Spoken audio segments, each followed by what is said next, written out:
race so we can motivate this generation of our people to the center stage. Undivided, we are one. When it's said and done, just try and become a better man, a better son. No shadows if you face the sun. You could try to run, but it's only that far. Fall in the sky.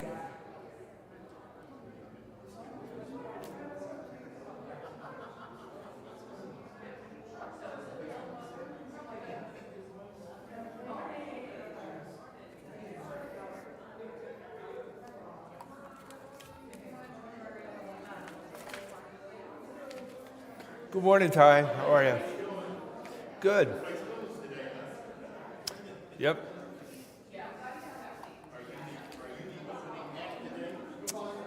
I am one of the people involved today. I have a couple, so we'll see what happens.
No.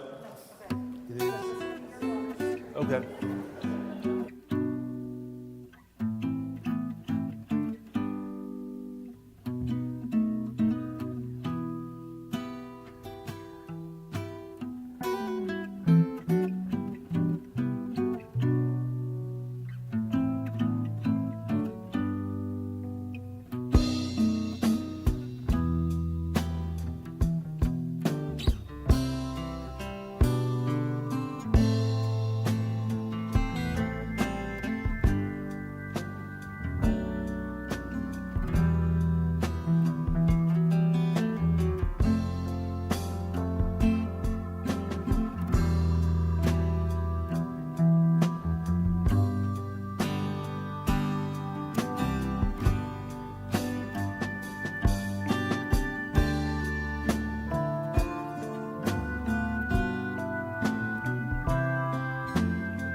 see summer come again.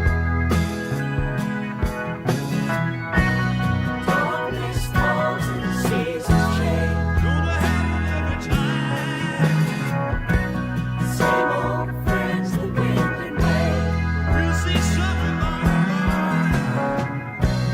Good rain and fall rain. Summer's made of gold. You'll see summer come again. Like a song that falls on the sky.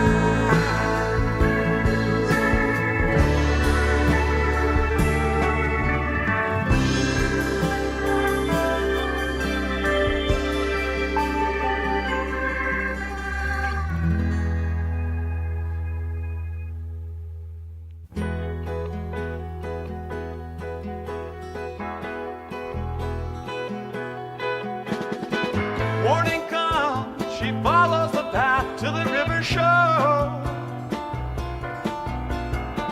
Lightly sung, her song is the latch on the morning's door. See the sun sparkle in the reeds, silver beads pass into the sea. She comes from a town where they call her the woodcutter's daughter. She's brown as the bank where she kneels down to gather her water. And she bears it away with love that the river has taught her. Let it flow, really flow, wide and clear.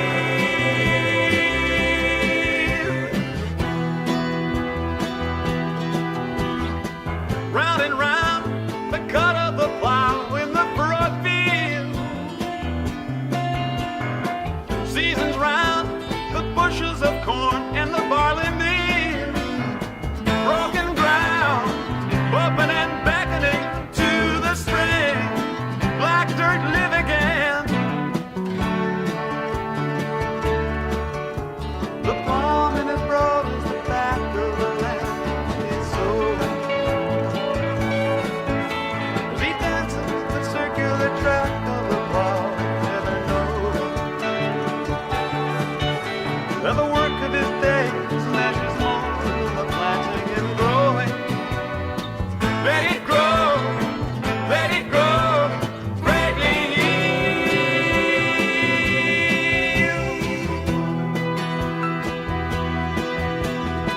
What shall we say? Shall we call it by a name?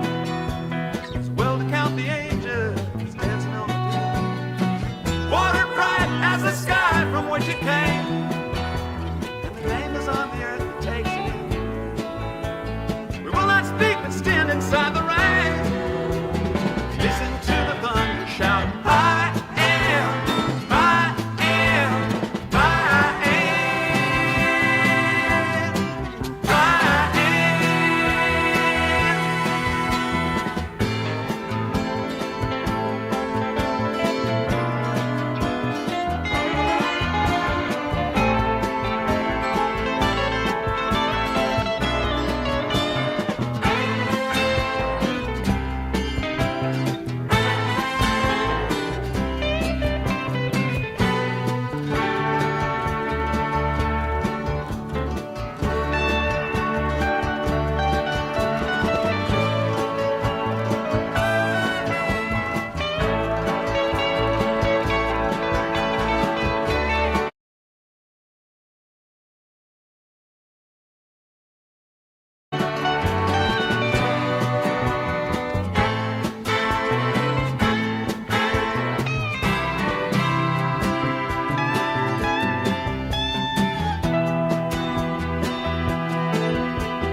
speak, but stand inside the rain and listen to the thunder shout, I am, I am, I am, I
Hello. Oh. Good morning. Welcome, visitors and members and friends and other people. Thank you for being here today. My name is Carol Dunlap. My pronouns are she, her, and I'm pleased and privileged to be serving this community on behalf of the Board of Directors. I am just slightly older, not too old, but slightly older, white woman. I often in these settings forget to describe myself as white, my own hidden privilege, unhidden. So if you can't see me, now you know. I am wearing a white shirt with black kind of plaid and black linen pants. Since 1833, we've gathered here, or some rendition of here, to commit acts of rebellion and resistance. We rebel by illustrating that you are important, and you are important. We rebel against the myth that each person is an island. We rebel by building community and sustaining community. We rebel by creating a vision of heaven on earth. We show up, greet one another, and take part in the service so that our minds and hearts may be renewed. We take part so that our spirit and actions are strong and generous. If you're visiting for the first time, we hope you will feel our sincere welcome, our appreciation for your presence, and our invitation to join this resistance we call community. We encourage everyone to tune in Sunday mornings to services 5 or 10 minutes early so that you can catch the rolling announcements. It's a good way to stay informed about things that are important to our church and our community. If you or someone you know has physical limitations, we suggest you park in the building, which our building accessibility team has determined to be the safest entry for those with mobility concerns. Again, welcome. I'm glad you're here. I'm glad I'm here.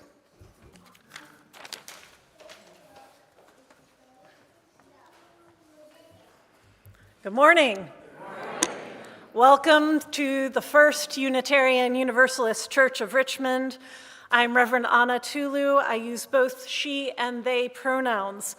I am a middle-aged white woman with pale skin and freckles, blue eyes, long wavy hair, and today I am wearing an ivory top, a long skirt, a Rudraksha bead mala, and a patchwork stole.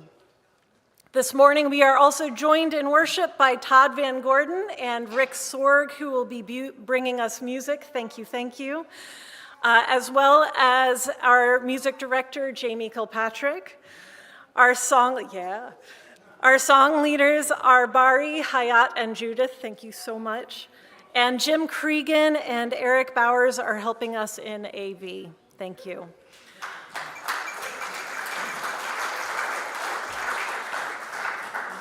I am also joined in leading worship this morning by two members of our First UU accessibility team, Rob Targos and Courtney Howarth.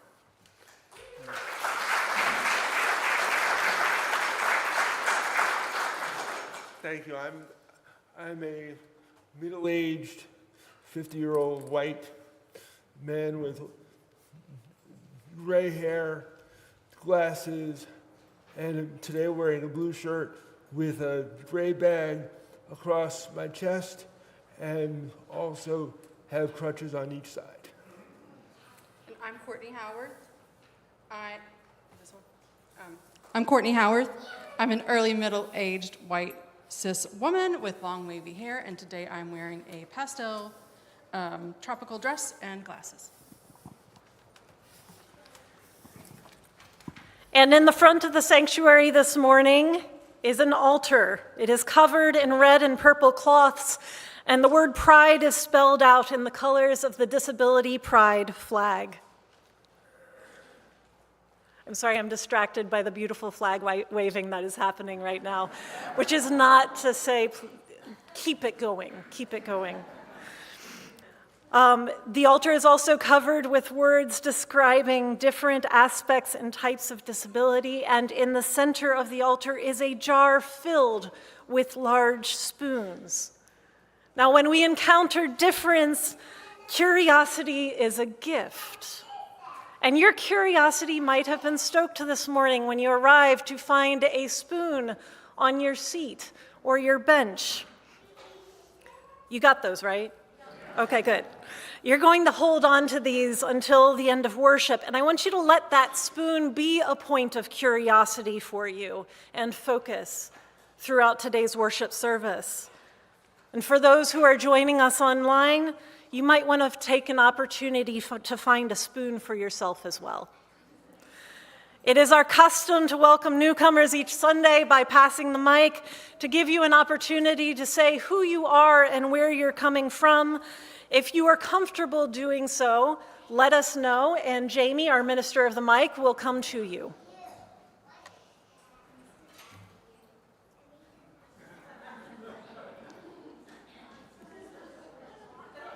Wow, this is a first. It's a beautiful mic. As there are no newcomers wanting to introduce themselves, it is now time to greet one another.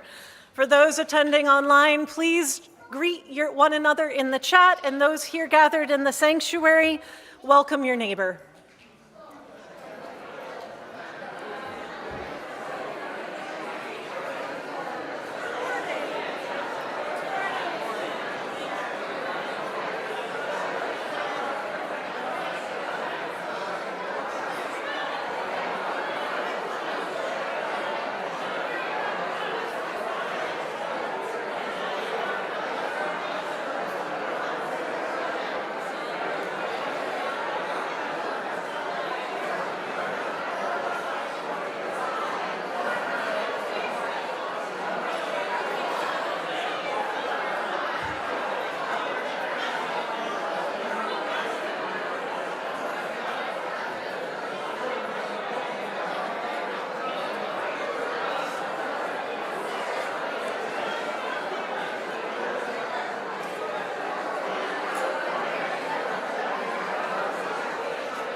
A Blessing for Disability Pride Month by Reverend Amanda Schuber.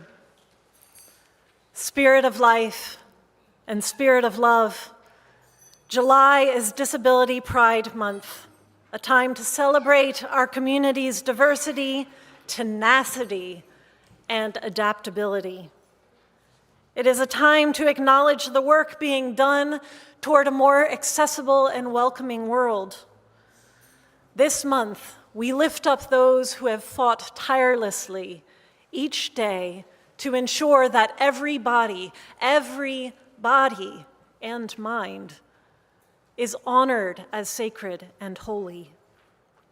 We send love and care to those who have not been served well, or who have been abused or forgotten.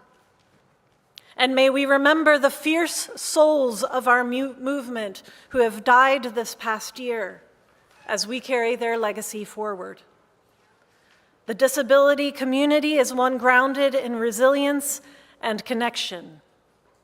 May we hold fast to the promise of a future that is inclusive, welcoming, and accessible for all.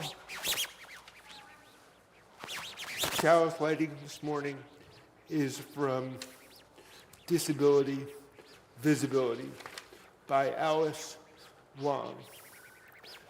Disabled people have always existed, whether the word disability is used or not. Disability is not a monolith, nor a clear binary of disabled or non-disabled. Disability is mutable and ever-evolving. Disability is both apparent and non-apparent. Disability is pain, struggle, brilliance, abundance, and joy. Disability is socio-political, cultural, and biological. Being visible and claiming a disability identity brings risk as much as it brings pride.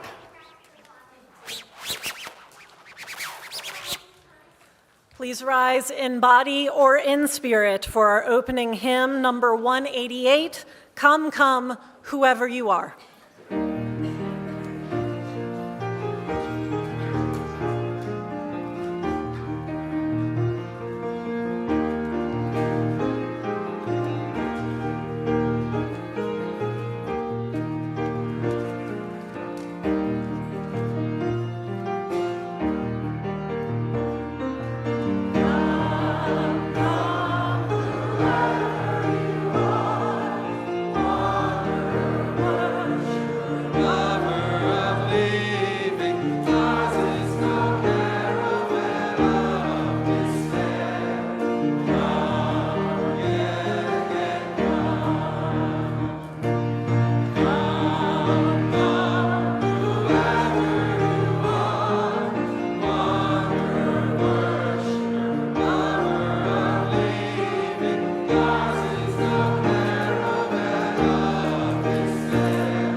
Who here has heard about spoon theory?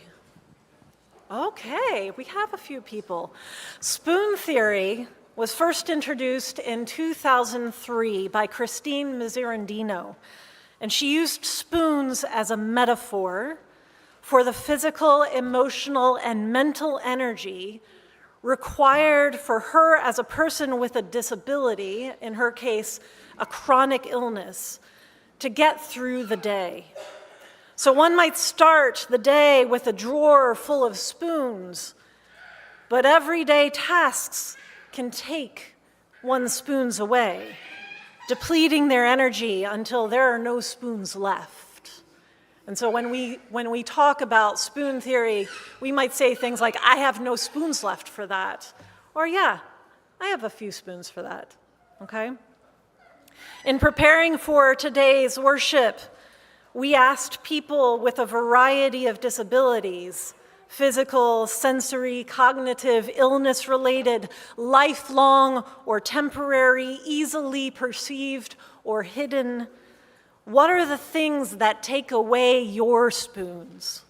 The things that you have to do, the things that you experience or that people say to you that deplete your energy and your capacity. And here is what they said.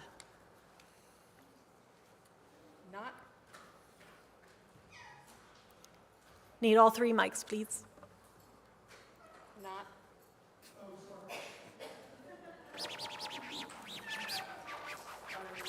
Not getting enough sleep. Having to pick something up off the floor. Taking a shower, preparing to be wet. Taking my meds. Having to budget for them. And for medical supplies. And for supplements. putting on compression gear and then having to wear it all day. Having to plan for food and grocery shopping.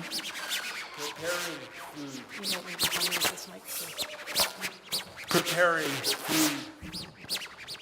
Preparing food. Monitoring my salt, electrolyte, water, and sugar levels all day.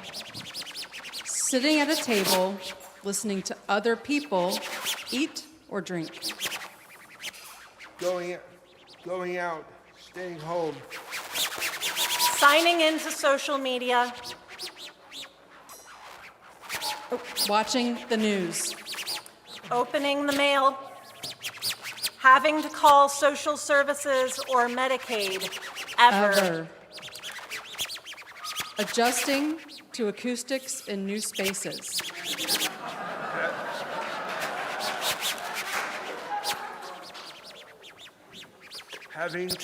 Having to request. Let's pause for one moment. Go ahead. Having to request closed captioning or visual descriptions. Every time. Reminding people to use the microphone or to speak up or to speak one at a time. Loud sounds, flashing lights, and lots of people milling around.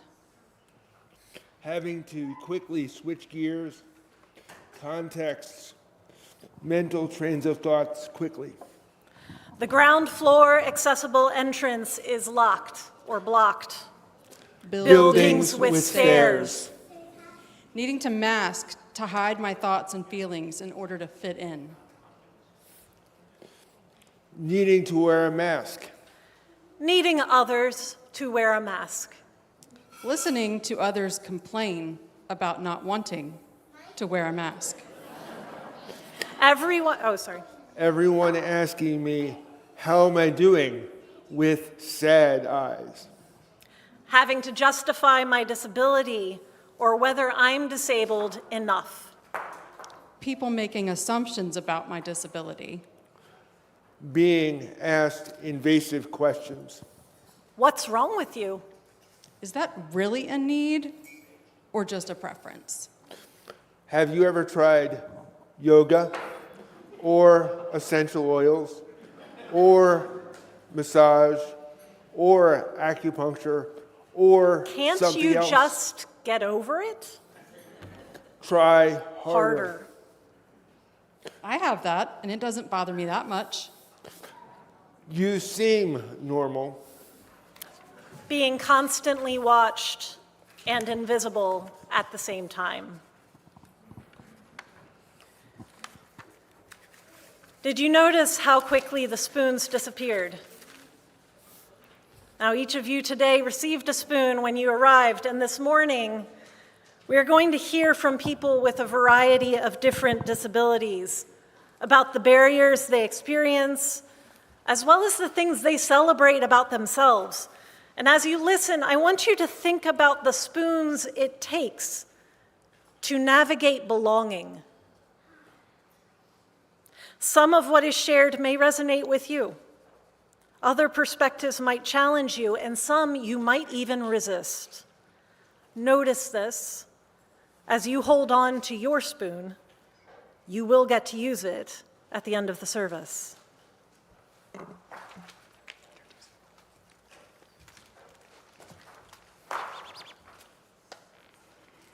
All right, so all ages, anyone who wants to come up, we're going to read a little story, and it's going to also be up there.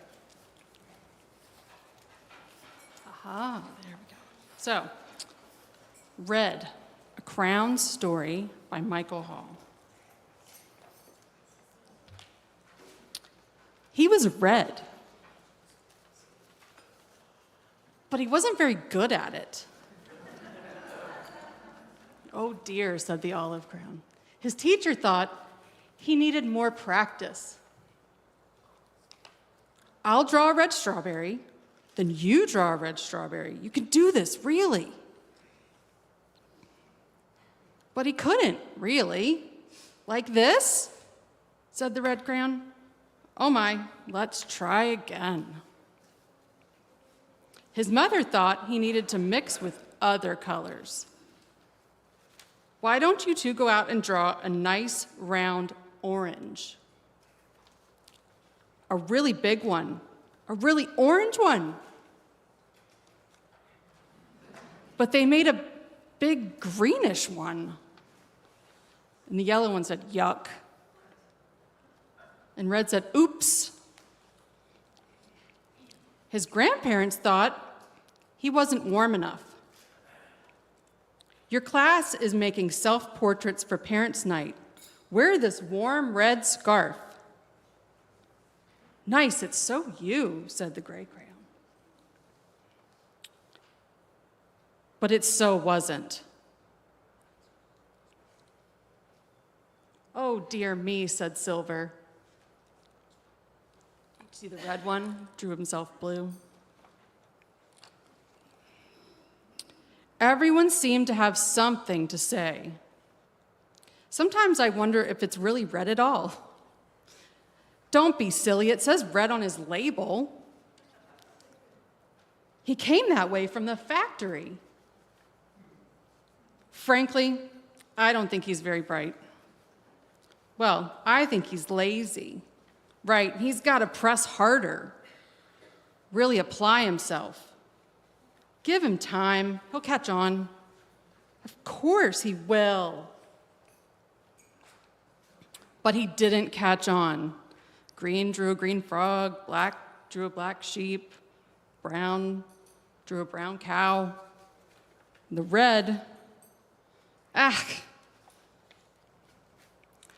But all the art supplies wanted to help.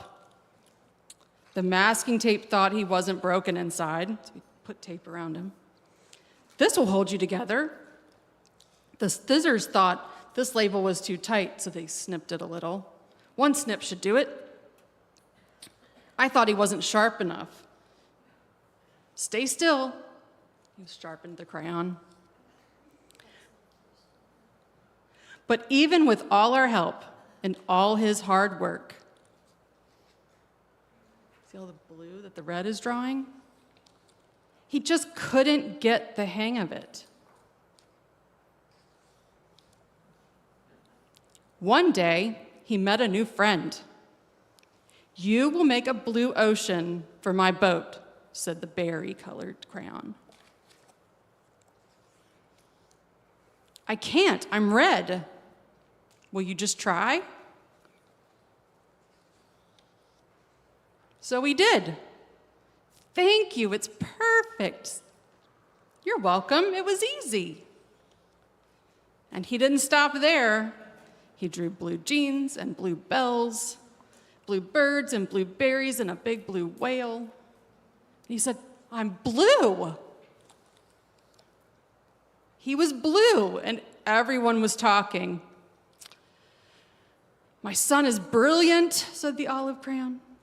He couldn't have known he was blue.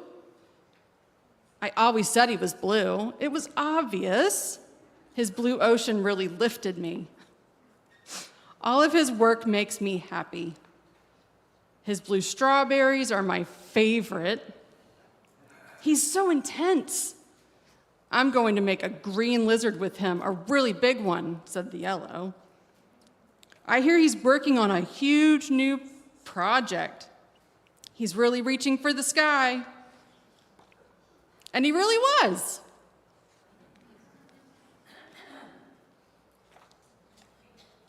The end.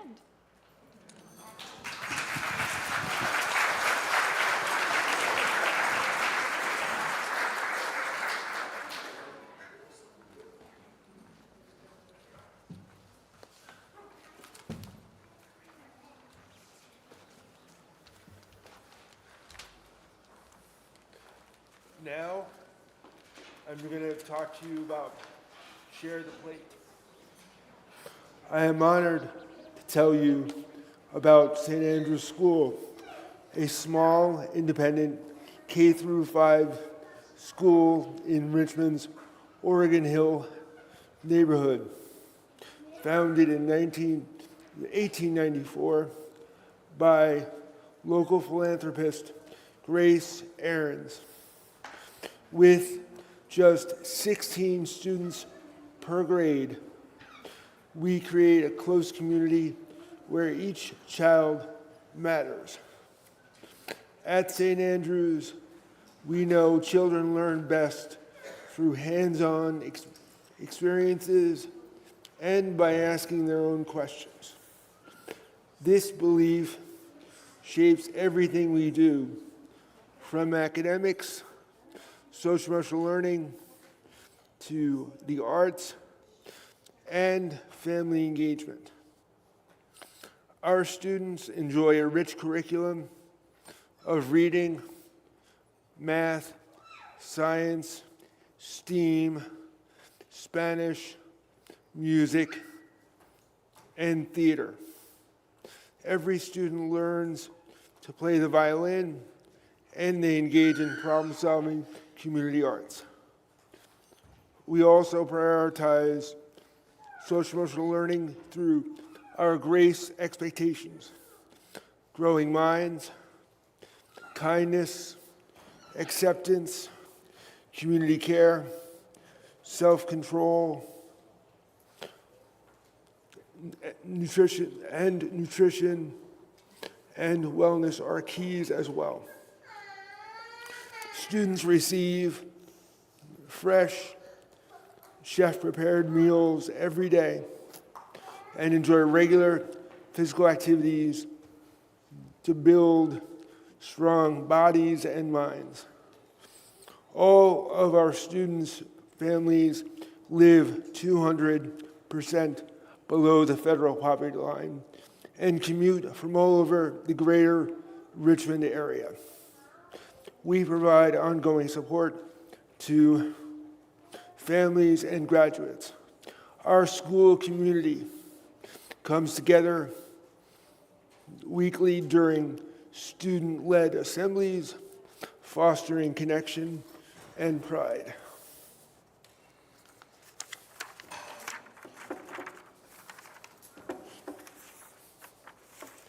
Today, I'm excited to ask for your support for our new after-school program, the Otter Enrichment Club. This program was asked for by families to provide an exciting, extended day and offers cooking, athletics, tutoring, arts, and more. You can support us by donating funds through the ways on the screen or volunteering your time as I do. I will be outside the doors after the service to chat more about volunteer opportunities. Your generosity will help us create a safe, enriching space where students can continue to grow and explore their talents and build confidence beyond the school day. Thank you for partnering with us to nurture the bright futures of our children. The ushers will pass around the basket, and additional ways will be on the screen. There is also a link for giving in the banner at the top of the First UU website. Thank you.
Zach Anner, and the Cerebral Palsy Foundation asked me to help them promote the show Speechless by giving a list of my top 10 things I wish people knew about CP.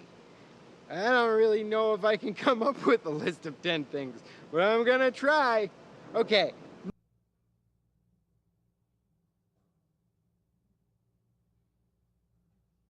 Hi, I'm Zach Anner, and the Cerebral Palsy Foundation asked me to help them promote the show Speechless by giving a list of my top 10 things I wish people knew about CP.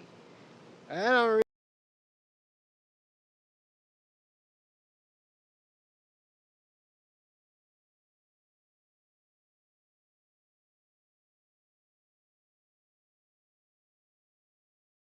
Hi, I'm Zach Anner, and the Cerebral Palsy Foundation asked me to help them promote the show Speechless by giving a list of my top 10 things I wish people knew about CP. I don't really know if I can come up with a list of 10 things, but I'm gonna try. Okay, number 1. Just because I'm in a wheelchair doesn't mean that you can pet me like a dog. I'm not a dog, and I know it seems nice and I'm at dog height, but that doesn't make me a dog. And just because I like to pee outside sometimes, that doesn't make me a dog. And just because I won the Westminster Dog Show last year doesn't mean, oh my God. Am I a dog? Number 2, I think it's pronounced cerebral palsy. I don't know if cerebral is a word. Number 3, it is hard for people with cerebral palsy to make lists with their fingers, so I'm gonna stop doing it. Number 4, if you ask me what's wrong with my legs, the real answer to that is nothing. I have brain damage, so that's a little bit more exciting. Cerebral palsy isn't like, oh, that means your legs don't work. Some people with cerebral palsy are walking around just fine. Number 5, just because I have cerebral palsy doesn't mean I'm inherently inspiring. I'm inspiring because I'm an author, a YouTuber, and I have the biceps of a Greek god. Number 6, even though I have cerebral palsy, I still consider myself incredibly lucky. I have a great career, I have wonderful friends, and somehow I've managed to make a living while not getting up before noon most days. Number 7, just because your grandson has cerebral palsy doesn't mean I know him, Ethel. I mean, we don't even live in the same state. Number 8, yes, I'm gonna need some help with some stuff sometimes, but just talk to me like I'm a normal 31-year-old guy who's spilled a carton of chocolate milk on himself. Number 9, you are welcome to pray for me if you want, but I feel like having cerebral palsy is part of the reason I'm supposed to be here, and one of the tools that I can use to help people be a little bit more compassionate and open to people with differences. So it's just, I'm working with what I got there. And number 10, and most importantly, almost everything I've said is subjective, and you should just talk to more people with CP and see what they feel about it. Because I'm not a spokesman for all people with CP. People with CP are as diverse as all of humanity. So just go out there, have a conversation, and do what you can to educate yourself. So that's about as good a list as I can come up with on the fly, and I hope you learned something today. Or nothing. I don't really care.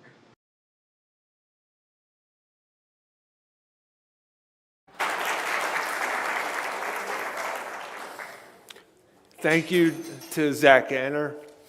And to paraphrase Zach Anner, I feel incredibly lucky to have wonderful friends, many of them here at First UU. Thank you. Crutches, to some people, are seen as medical devices. For me, they are powerful devices that I have used to navigate the world with my arms and my extensions. And sometimes living life can be a battle. Armed by Rob Targos. People think what I have is very unfair. But with my equipment, I cautiously prepare. Once I grab hold, I am ready to be bold. Filled with an effervescent desire, I continue to push myself even higher. Once my weapons are in hand, most of my body's arsenal is at my command. My knowledge and experience are carefully loaded. And when the time is right, I powerfully exploded. Out in public, I marched with my sticks, accompanied by the rhythm of repeated clicks. I have realized a unique opportunity to employ a new and clever strategy. I don't mind the many staring eyes because it allows me to profoundly advertise. Confident with the knowledge that I will not fall, I continue to walk straight and tall. Every day, I go to war with this extra pair to change minds and gladly declare that I am grateful to be the kind of man with the ability to carry out this covert plan.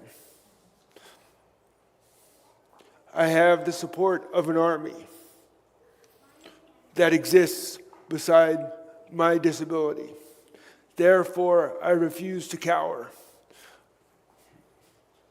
And in the face of any obstacle, I will use my crutch power.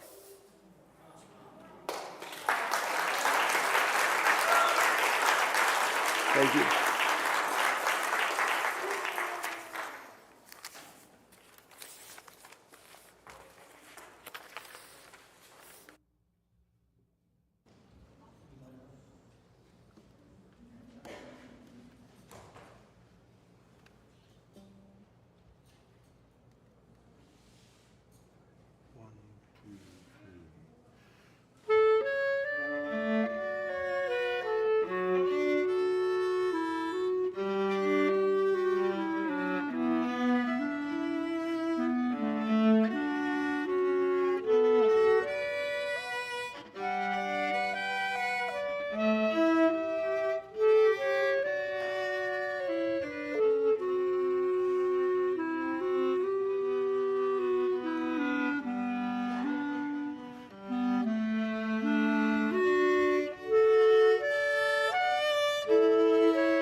Thank you so much, Todd and Rick.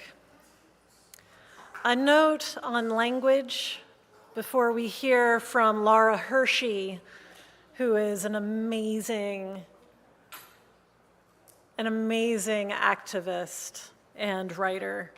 The word crip has been reclaimed by many people in the disabled community. So in this piece, we are going to hear that, and it is being used as something that is being claimed for oneself. Translating the Crip by Laura Hershey. Can I translate myself to you? Do I need to? Do I want to? When I say crip, I mean flesh-proof power. Flash mob sticks and wheels and busy intersections, model mock. When I say disability, I mean all the brilliant ways we get through the planned fractures of the world. When I say living in America today, I mean thriving and unwelcome, the irony of the only possible time and place. When I say cure, I mean erase. I mean eradicate the miracle of error. When I say safe, I mean no pill, no certified agency, no danger to myself court order, no supervisory setting, no nurse can protect or defend or save me if you deny me power. When I say public transportation, I mean we all pay, we all ride, we all wait as long as necessary. When I say basic rights, I mean difficult curries, a fancy knotted scarf, a vegetable garden. I mean picking up a friend at the airport. I mean 2 blocks or a continent with switches and sensors or lightweight titanium, well-maintained and fully funded. I mean shut up about charity, the GNP, pulling my own weight and measuring my carbon footprint. I mean only embrace guaranteed, can deliver real equality. When I say high quality personal assistance services, I mean her sure hands earning honorably and me eating and pooping without anyone's permission. When I say non-disabled, I mean all your precious tricks. When I say non-disabled privilege, I mean members-only thought processes and the violence of stairs. By dancing, I mean, of course, dancing. We dance without coordination or hearing because music wells through walls, and you're invited, but don't do us any favors. When I say sexy, I mean our beautiful crip bodies, broken or bent and whole. I mean drooling from habit or lust. I mean slow, slow. And when I say family, I mean all the ways we need each other. Beyond your hardening itch and paternal property rights, our encumbering love and ripping losses, I mean everything ripples. And when I say normal, I don't really mean anything. When I say sunset, rich cheese, promise, breeze, or iambic pentameter, I mean exactly the same things you mean. Or, when I say sunset, I mean a swirling orange nightmare. When I say rich cheese, I mean the best food I can still eat, or else I mean poverty and cholesterol. When I say promise, I mean my survival depends on cross digits. When I say breeze, I mean finally requited desire. When I say iambic pentameter, I mean my heart's own nameless rhythm. When I say tell the truth, I mean complicate, cry when it's no longer funny. When I say crip solidarity, I mean the grad school exam and the invisible man. I mean signed executive meetings, fighting for every SSI cent. When I say challenges to crip solidarity, I mean the colors missing from grant applications, the songs absent from laws. I mean that for all of my complaints and victories, I am still sometimes more white than crip. When I say anything, I know the risk. You will accuse me of courage. I know your language all too well, steeped in its syntax of overcoming adversity and limited resources. When I say courage, I mean you sitting next to me, talking, both of us refusing to compare or hate ourselves.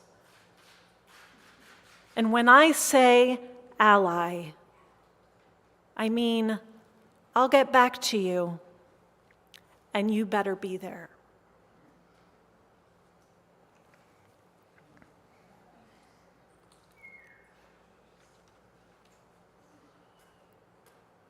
We lift our hearts and our minds to that which we hold sacred, to that which is bigger than us. This morning we celebrate the gifts of 100 different flavors, of 1,000 different perspectives, of 1,000,000 ways of moving through the world. And we lament all of the times that we fell short, that we closed the door, that we judged rather than asking. We lament the times when we ourselves were not understood or were shut out.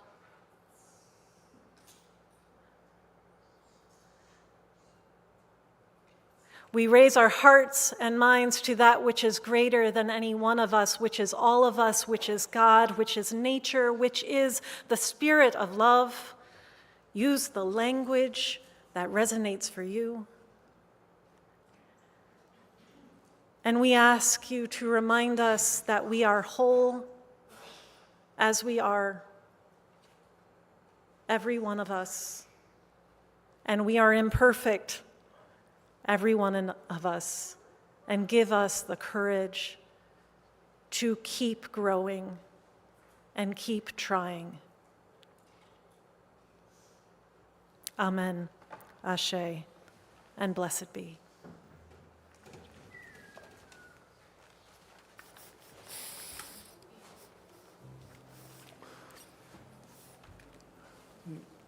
I'm introducing the meditation on breathing, and breathing is a basic way for me to calm myself, and I love the meditation because it reminds me that when I forget what to do or how to move, that all I need to do is breathe in, breathe out, breathe in peace, breathe out love.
So picture I'm sitting in like my $5 thrifted green velvet chair, bone weary from graduate school, totally burned out, and I run into these words. Disability is not an object, a woman with a cane, but a social process that intimately involves everyone who has a body and lives in the world of the senses.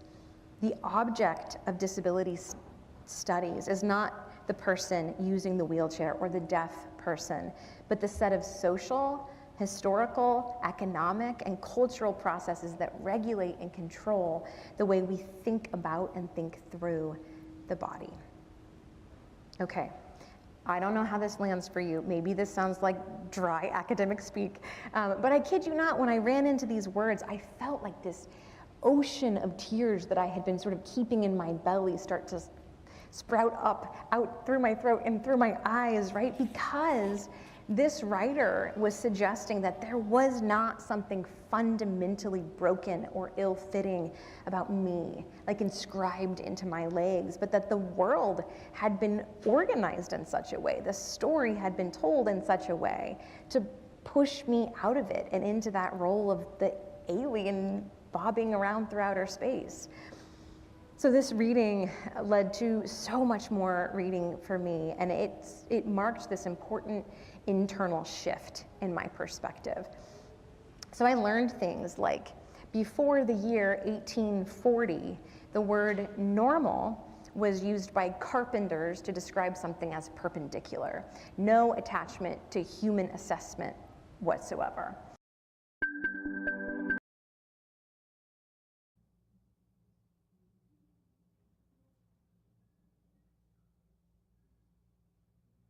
A reading from an essay in the collection Love at the Center. The essay is entitled Leaning into Interconnectedness. It is by Reverend Sierra Marie Gerfau, and she reflects in it upon one point in her life where the complexities and failures of the systems upon which she relies as a person with multiple disabilities and chronic illness, these systems actually threatened not only her ability to thrive, but to live. Like most people living with multiple disabilities and chronic illnesses, I have developed tenaciousness and creativity in getting my needs met. I had been using a variety of strategies to get by while waiting for help.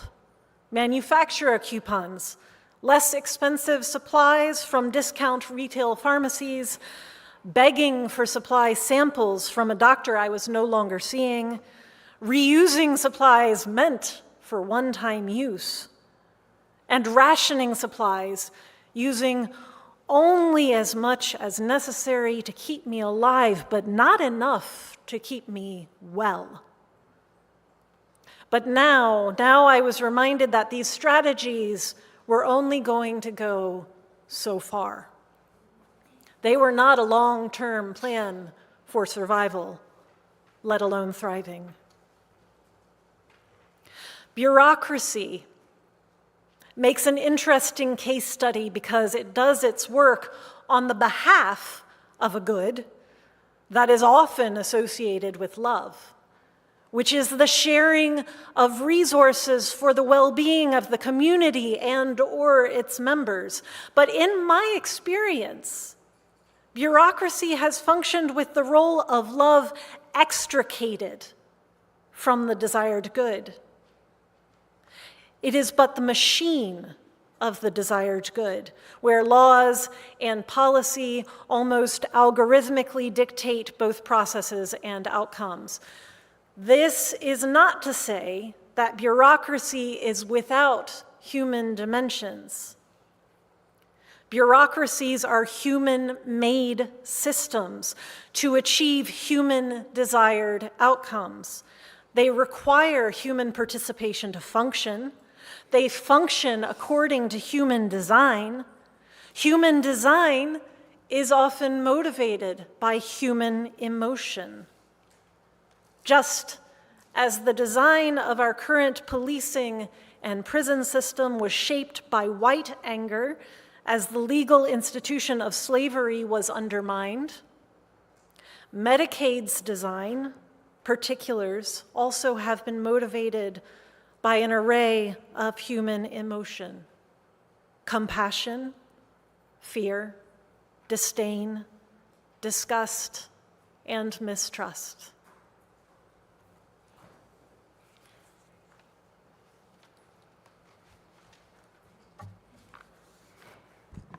I'm going to be reading from Loving Our Own Bones by Rabbi Julia Watts-Belzer.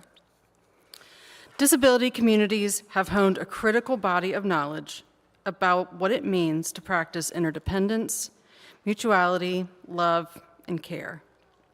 We know something vital about how to live on the underside of power, how to fight for lives that are often disregarded and disdained. Disability has taught me much about the potential spiritual subversiveness of being radically comfortable in my own skin, of daring to find the presence of God in this fierce and fragile flesh. Disability is a source of expertise, of insight. I mean not just the reality of living in an unconventional mind-body, but also the experience of contending with ableism, with the violent denial of disability as a source of value in this world.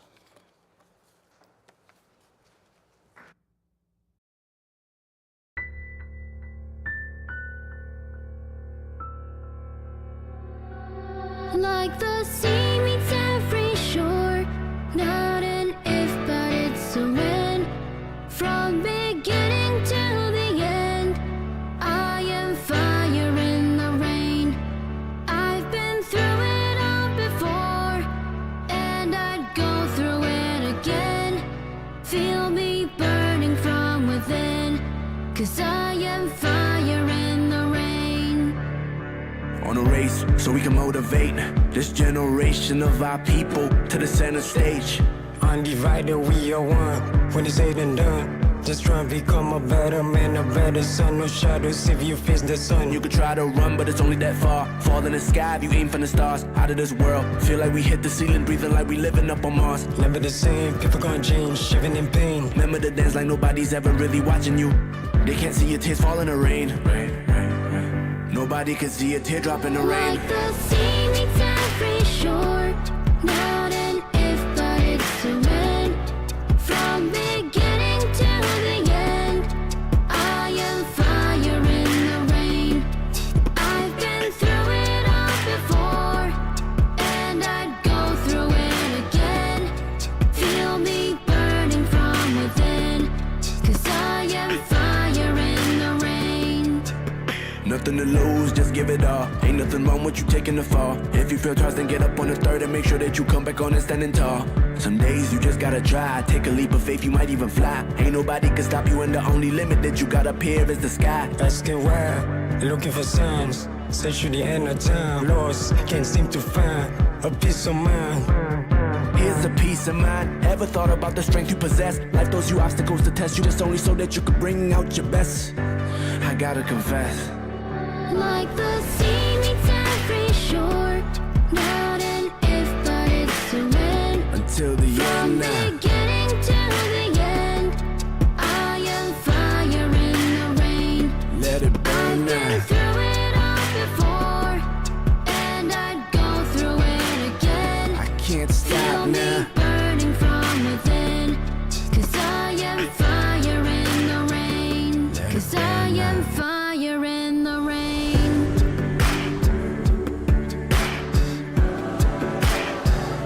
Undivided, we are one. When it's said and done, just try and become a better man, a better son. No shadows if you face the sun.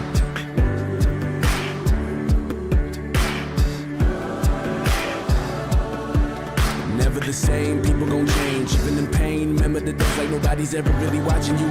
Watch the fire burning in the rain. Like the sea meets every shore, not an if, but it's a when. Until the end now. Beginning to the end, I am fire in the rain. I can't stop I've now. been through it all before, and I'd go through it again.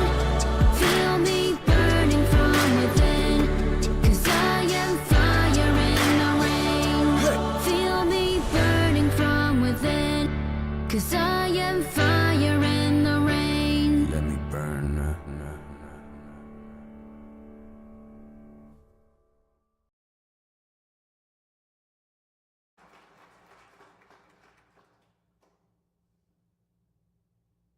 We've heard from a lot of voices today. And now, We want you to add your voices into the mix. In a moment, if you are comfortable doing so, you will be asked to find one or two people close to you with whom to share. Now, if your skin is already crawling at the thought of pairing off and talking with someone, it's okay. You can hold your spoon and reflect on your own. And when you're speaking to your spoon or to one another, I want you to share in your conversation, what is one thing that you learned today? Did you hear anything that you are resisting or that challenged you? And what commitment are you willing to make? The questions, the prompts are on the screen.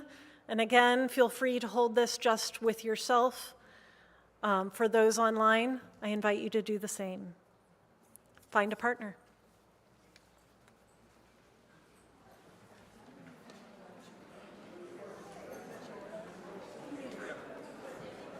So what's one thing that... I've talked about it before. I've not heard it explained, but I've heard it talked about. But it's muscle degenerative disease that has no cure. There's no medication for it. And when it first was diagnosed, it took 5 years to diagnose it. And that's normal apparently with this disease. It's rare, so doctors don't know it. There's one other person in the congregation who has it. Arthur, Diana and Arthur, I forget his last name, but she was the choir director. Her husband, Arthur. Her name is Woodruff, yeah. He has it, much worse than me. Okay. But that's my trajectory. It's toward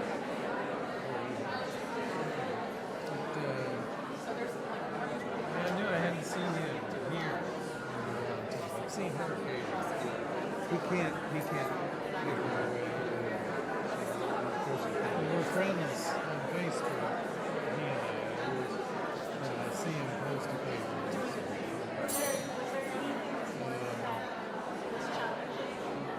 So, what was the first indication? Carrying a box upstairs about 10 years ago.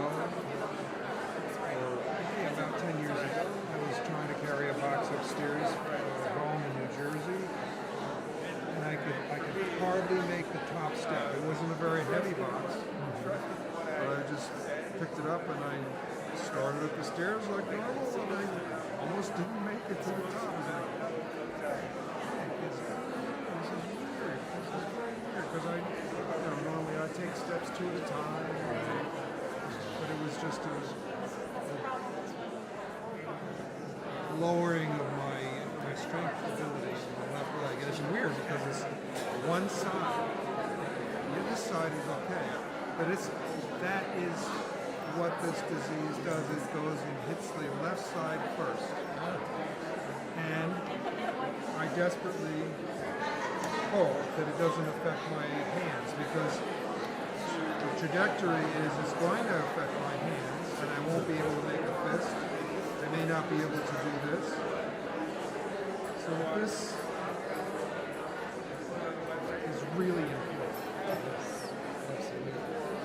Very important. I play ukulele, which strengthens the left hand, which is weaker than my right. So when I tell physical therapists that I play clarinet and ukulele, they say, "Oh, that's really great. That'll keep your strength up." Okay. Good for you. That's if I lose, it's not if, it's when I lose this, it's gonna be tough. It's really important to me. It's going to be tough for me losing you. I enjoy this work.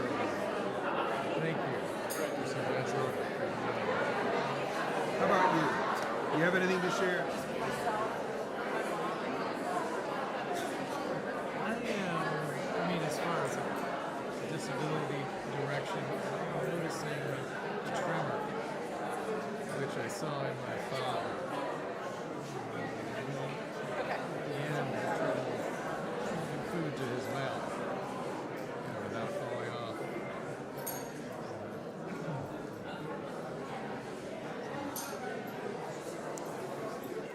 Find a closing thought.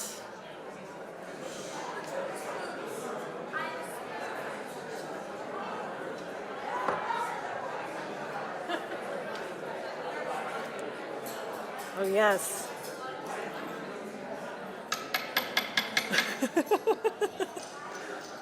If you can hear me, show me your spoon.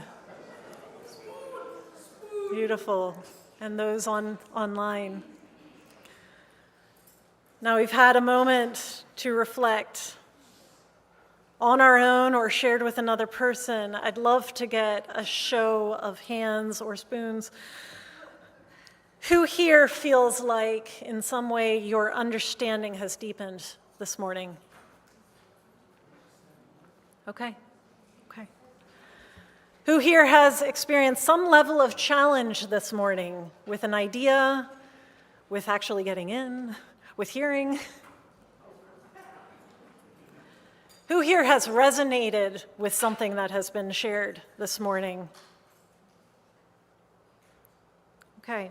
At the beginning of the service, we demonstrated through ritual and a litany how a person's spoons, remembering that those represent their physical, mental, and emotional energy, how their spoons can be drained through everyday tasks and encounters and the many barriers to belonging. And, good news, there is a balm.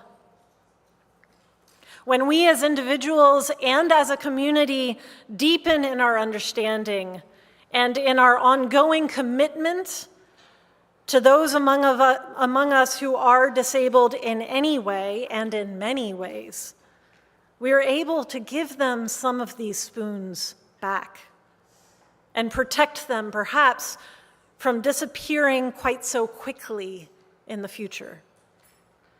Now, this church has made a commitment and has a plan, thanks to the accessibility team, to continue deepening and growing in our radical welcome of our disabled beloveds. I don't want to put anyone on the spot, but I would love to celebrate our accessibility team. 2 of the members are up here. Is anyone else here that would be willing to wave or stand? Rick? Hey. Thank you, and Lynn. They have put in so much time, and if you want to, the report is a thing of beauty, and I really highly recommend you seek someone out and have that conversation. So we've made this commitment as a church. This is a long plan. And now I'm going to ask, what is that commitment that you are willing to make on your own? So you have your spoons. Put your commitment into your spoon. And during the music that is about to play, I want you to come up to the altar and place your spoon on it. And if you want someone to take your spoon up to the altar for you, you can ask a neighbor, or Leanne or Margaret would be happy to come and get a spoon for you and bring it up. Everyone clear? Okay.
That is a lot of spoons. I especially love how people tried to cram a lot of them back into the vessel. It's awesome. Our chalice extinguishing is from The Future is Disabled by Leah Lakshmi Piepsna Samasarenha.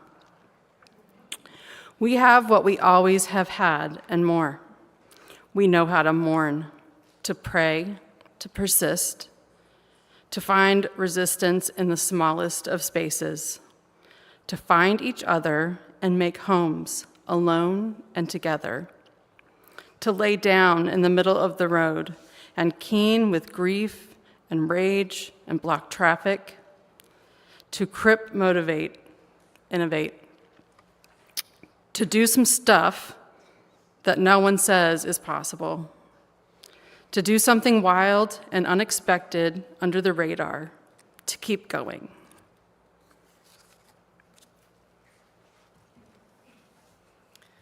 And from Loving Our Own Bones by Rabbi Julia Watts-Belzer. Religion is, to me, a grammar of the imagination.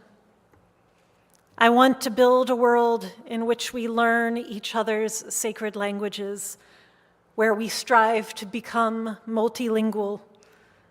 I want us to make room for difference. No, even more than that.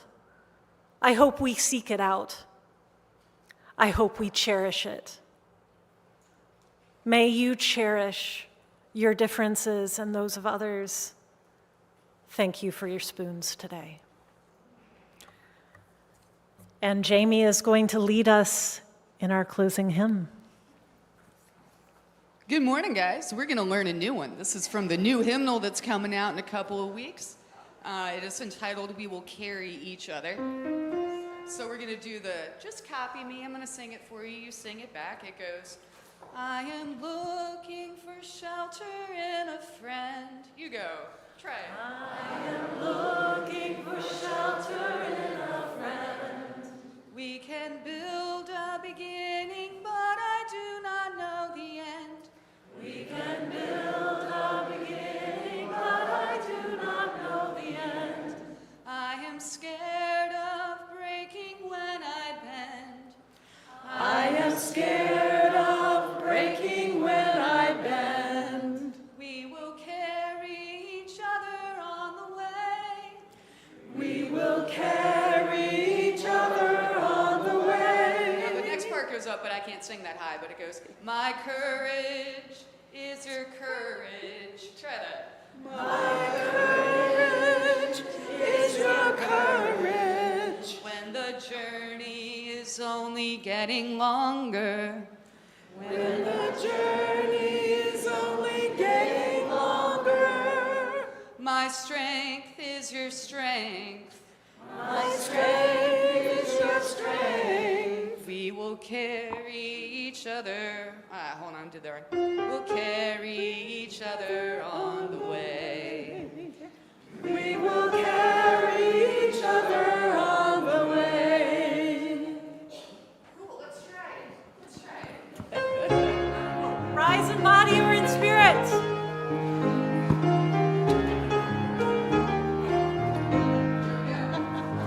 I am looking for shelter in a friend. We can build a beginning, but I do not know the end. I am scared of breaking when I bend. We will carry each other on the way. My courage is your courage. When the journey is only getting longer. My strength is your strength. We will carry each other on the way. Our parents don't know what to say, but I still find solace when I close my eyes to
New York.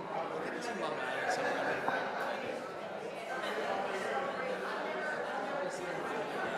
Yeah, he does.